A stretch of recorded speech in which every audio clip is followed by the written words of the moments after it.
Voy inmediatamente en estos momentos a saludar a nuestra corresponsal Alina Duarte, quien ya está lista con las noticias más importantes. Por cierto, Alina, tiemblen, retiemblen, porque Adrián de la Garza se fue a quejar del dictador, del ganso bolivariano con Luis Almagro a Washington, allá en la sede de la OEA. Pues mira, si no lo hubiésemos dicho tantas veces, si no hubiésemos hablado tanto de Almagro aquí, creo que tendríamos mucho que explicar. Sin embargo, pues ha sido una constante también. Como hemos hablado de la OEA, que no me canso de decirlo, en algún momento Cuba le decía el ministerio de las colonias de Estados Unidos, y que hemos visto su actuar, hemos hecho estas coberturas en Bolivia, ¿no? En Venezuela, viendo lo que ha hecho la OEA directamente, siendo partícipe de todas estas acciones en América Latina, sobre todo, no exclusivamente, pero sí con más fuerza durante los últimos 2 años. Creer que hoy la OEA es un referente político, ¿no? De institucional, pues creo que da bastante risa. Sin embargo, también preocupa, ¿no? Y tendríamos que no que subestimar a la derecha, sino también ver que parte de este manual que ya se llevó a cabo en otros países, pues se está desarrollando ya en México. No es ya nada más el tema de los medios de comunicación, es el tema ahora de meter actores como la OEA. Y bueno, ahora Adán de la Garza va y denuncia que el presidente está interfiriendo. Insisto, si esto lo hubiese hecho a través de otro mecanismo, a lo mejor valdría la pena analizarlo más. Sin embargo, es la OEA y es preocupante, ¿no? Y es preocupante que ya estén estos actores directamente enlazados con quienes abiertamente han hecho un frente en contra del actual gobierno a cargo del presidente Andrés Manuel López Obrador, y son este menú, ¿no? Que todo el tiempo estamos viendo en otros países, pero parece que esta receta, pues ya quieren aplicarla de la A a la Z en este país, por lo cual creo que vale la pena al menos seguirle el paso, no minimizarlo y saber, y no hemos mentido, están bien, saben bien lo que quieren, tienen intereses bastante claros. Y bueno, Almagro definitivamente también, veamos esta sonrisa con la cual lo recibe ahí en las oficinas con sede en Washington, es bastante, da bastante risa, pero también es bastante preocupante, ¿no? El saber que van a estar también en las elecciones, una misión de observación electoral. Ya lo decía yo el día de ayer en este espacio, hay preocupación también por parte de varios consejeros, de varios observadores de la OEA. Ya no quieren que Almagro siga al frente de la institución, porque a donde van, pues tienen ya también, y no es tanto el estigma, ¿no? Sino realmente se sabe quiénes son y con qué agenda van, y van a estar aquí el próximo 6 de junio en las elecciones. Recordemos, ya están al pendiente, ya están en reuniones virtuales con bastantes actores, dicen ellos, dentro del marco electoral, pero van a venir presencialmente. Entonces hay que ir enlazando todas esas piezas, Vicente, y no dejarlas sueltas. El pensar que no es menor que una organización que prácticamente avaló, orquestó, también fue parte cómplice del golpe de Estado en Bolivia, pues ahora la tenemos en casa, y a los opositores también van a la casa de Almagro, van ahí a pedir democracia en este país. Este cuento yo ya me lo sé, Vicente. Así es. Oye, y pues estuvo Dilma Rousseff, o está Dilma Rousseff en México. Estaba viendo las imágenes, querida Alina Duarte, algo que ya habíamos adelantado ayer.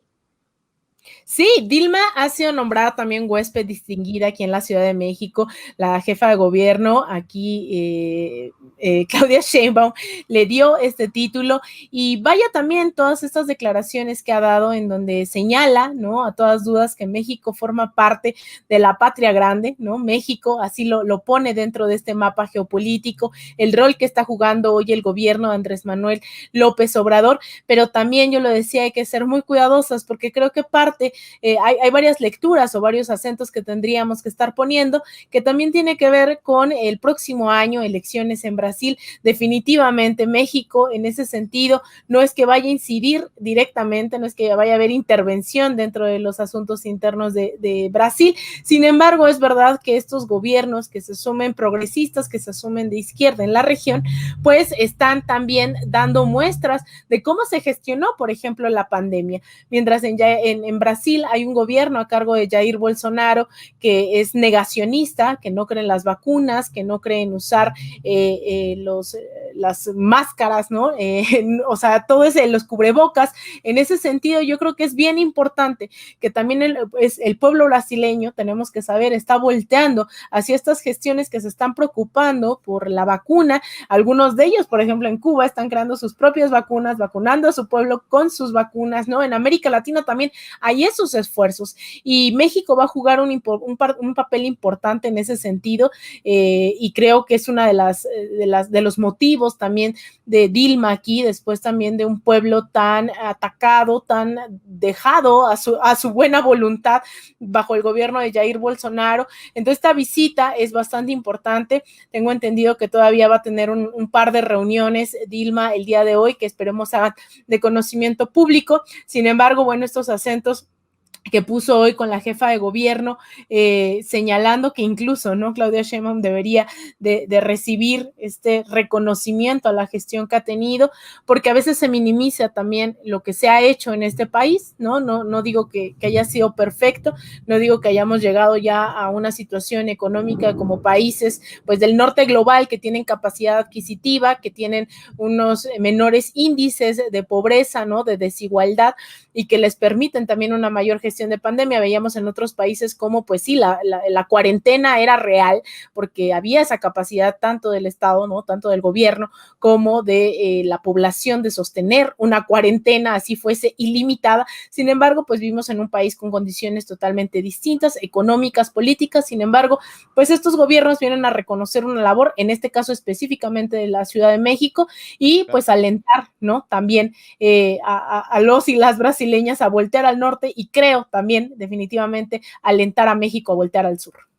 Querida Lina, hablando del posicionamiento de México en la geopolítica, en el teje y maneje internacional, ya se ha pronunciado el gobierno de la Cuarta Transformación del presidente Andrés Manuel López Obrador sobre este conflicto de Palestina-Israel en la Franja de Gaza, el lanzamiento de cohetes, nuevamente la tensión. ¿Qué dice el gobierno de México en torno a esto? Es bastante importante señalar esto, Vicente, porque creo que esta es la segunda ocasión, hasta donde yo tengo registro, de que el gobierno mexicano se ha pronunciado en un tema tan sensible como el de Palestina.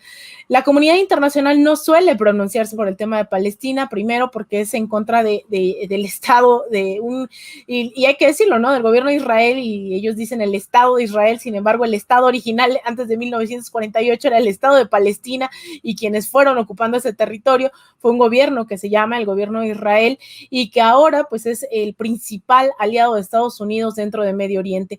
Eso no es menor, y eso orilla a la llamada comunidad internacional a guardar silencio ante lo que yo creo que es uno de los principales, o por no decir el principal, pero sí uno de los principales crímenes de lesa humanidad que hemos visto durante los últimos 70 años en el mundo.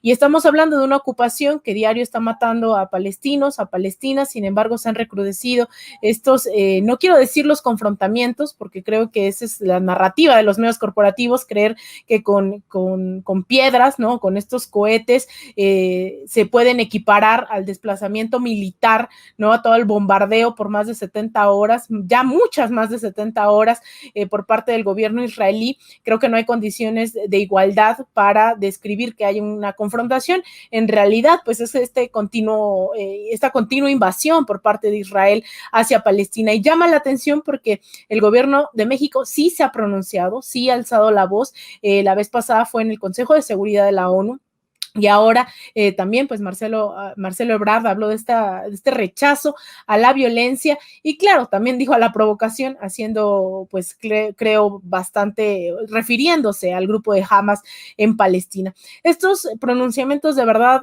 no quiero que se minimicen, son algo que no solía ocurrir dentro de la política exterior mexicana, que se condenaba esta violencia, ¿no?, porque cuando se trata de Israel, repito, no se habla de lo mismo. Y ahora el gobierno mexicano pues ha levantado la voz, ya lo ha hecho antes. Sin embargo, este es un momento bastante delicado, de los peores ataques de Israel hacia Palestina durante los últimos años, que han sido pues continuos. Estamos hablando de más de 50 muertos por el momento. dentro de los escombros, porque el bombardeo no ha cesado desde hace ya 3 días.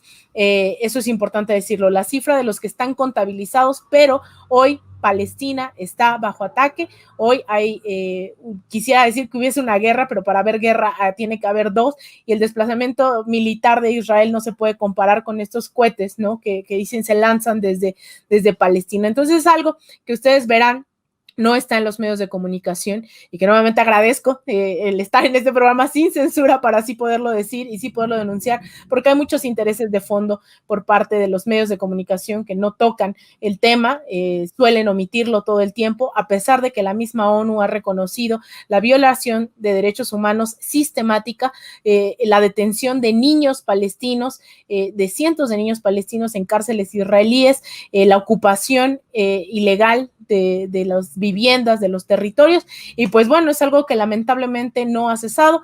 Incluso esto está escalando ya también dentro de las reacciones internacionales, y hemos visto al gobierno de Turquía pedirle al gobierno de Rusia a cargo de Putin que intervenga, ¿no?, con fuerzas internacionales para defender a los palestinos, pero también hay varios pronunciándose porque el Consejo de Seguridad de la ONU tome medidas al respecto, Vicente. Querida Alina, nos despedimos invitando a la gente a tus redes sociales, a tus espacios. Gracias, Vicente. Pues yo los invito a que me sigan en Twitter, en @AlinaDuarte_, en Instagram _Alina Duarte, en Facebook.com/Alina Duarte Periodista, y en mi canal de YouTube. Te mando un abrazo, Vicente. Espero sigas festejando tu cumpleaños. Y le mando un abrazo también a toda la auditoría del equipo de Sin Censura. Muy buenas noches. Gracias, amiga. Alina Duarte, nuestra corresponsal, a quien usted puede ver en su espacio, conduciendo su propio espacio en Sin Censura TV y Sin Censura Media, los domingos de 1 a 2 de la tarde. Déjeme